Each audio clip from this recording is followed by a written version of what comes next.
Live from Fargo and serving you on TV, online, and on the go. This is Valley News Live 10 at 10. We grow that attachment and that bond to them, and to have to say goodbye is heart-wrenching. A local family is getting creative to help fund their cost of adopting a baby. Good evening, everyone. Thanks for joining us tonight. Fundraisers, GoFundMe, and Facebook, all ways that people use to raise money. But one family stood out in the heat today, putting it in the work with a goal of raising thousands. Valley News Team's Nicole Johnson shows us how many cups of lemonade it's going to take to get what they're after. I'm gonna do the bop, bop, bop, bop. Taking marketing advice from this 9-year-old isn't a bad idea. Thank you. Yeah. This is Kiefer Martin. And I wanted the big freezies for when it's really hot out. He's pouring everything he's got to save up. Just like 30 minutes ago, we counted 140. $140 isn't anywhere close to the goal. We have to go and pick up the baby from wherever it's born. Yeah. And we said we'll pick them up anywhere in the United States. Wow, that'll be cool. You excited? Driving by, you won't see a price listed, and you might not know the story until you pull over. One person was about to put in just $1, and then he saw that it was for adopting, so he gave us another $10. We are a foster family for the county, so we've been doing that for a couple of years now.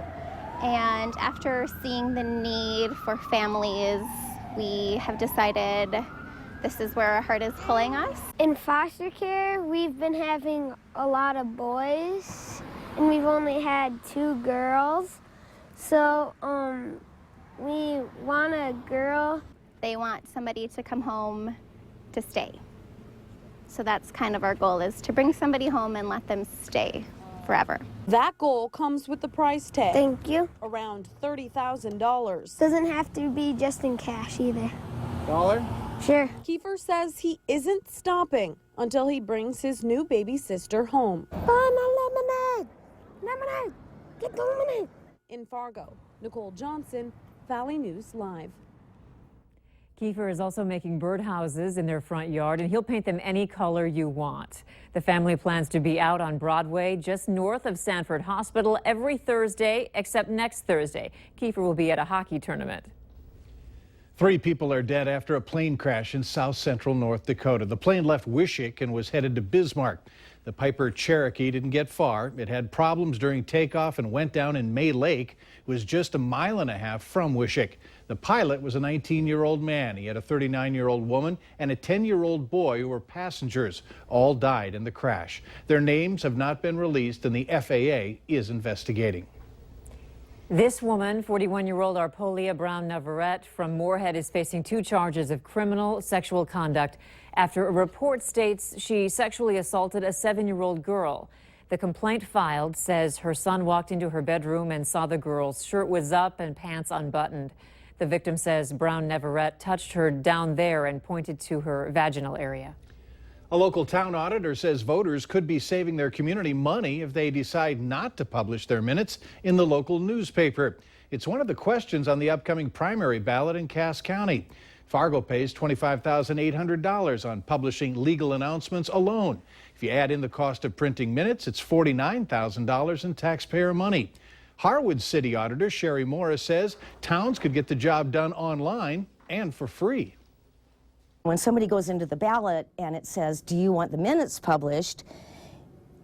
If I didn't know what I knew about the background of it, I'd vote yes, because of course, in the interest of full disclosure, you want to know what's going on. But in this day and age, people aren't using newspapers, they're finding it electronically. For a full breakdown on how much it's costing each town in Cass County, go to our website at valleynewslive.com and click on this story. We should also mention that we reached out to the Forum's newspaper's general manager.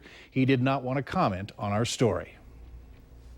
A close call for a 5-year-old boy today at Davies Recreational Pool. Lifeguards rescued him early this afternoon after they saw he was drowning. It's a scary incident no family wants to go through.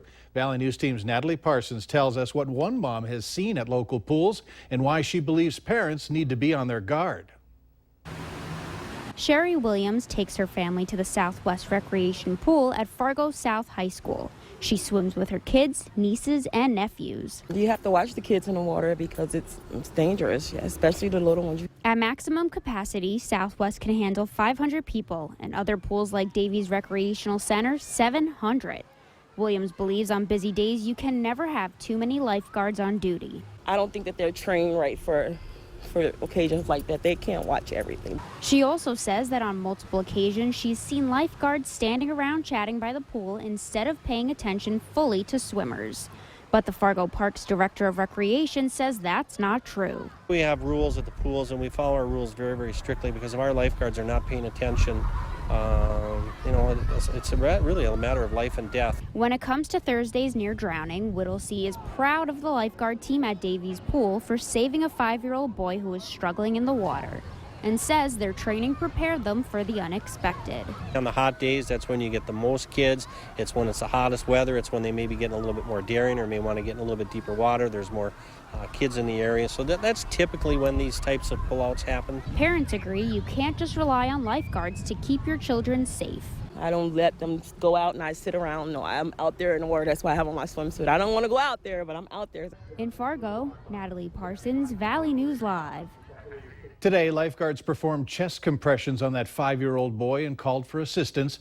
The boy was taken to the hospital where he was said to be in stable condition. Whittlesey says lifeguard training includes going over the emergency action plan for pullouts and for regular briefings with their pool managers. The city of East Grand Forks has been hit with a lawsuit. The complaint filed against the city is from Boardwalk Enterprises and Boardwalk Bar and Grill. It's primarily over an unpaid loan in the amount of $510,000 given to Boardwalk Enterprises after the historic '97 flood, which was used to build the building that now houses Boardwalk Bar and Grill.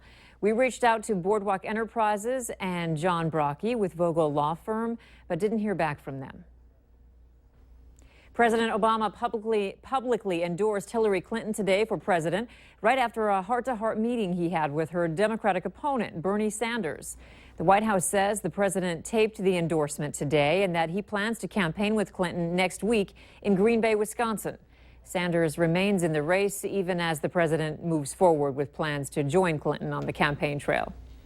Minnesota Governor Mark Dayton wants a special session to wrap up unfinished legislative business. He stopped at MSUM today where he said one of the requirements of that special session is approving $21 million for the state college and university system.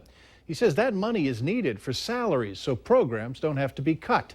MSUM is among schools where cuts are being made. The governor will meet with legislative leaders next week to see if a deal can be worked out. And there's a little twist during early voting for North Dakota's primary. One of the polling sites in Cass County, the Baymont Inn, is closed. However, you can still vote at the Cambria Suites in West Fargo and the Days Inn in Castleton. Make sure you have proper identification so you can vote. You're looking at a little of what happened today during the Grand Forks Police Department's active threat training exercise. Federal, state, and local law enforcement agencies were all involved, along with the fire department and All True Health Systems. The Grand Forks Police Department says they did this training to be prepared in case the unthinkable happens at a school or any public place in their community. Hundreds of people walked downtown today, and that's just the beginning. More than 1,000 Special Olympic athletes from around the state are kicking off their season. Fargo police lit the torch. Other officers joined in on the parade of athletes throughout downtown. The goal of the Summer Games are to instill confidence, inspire greatness, and demand communities to respect all people.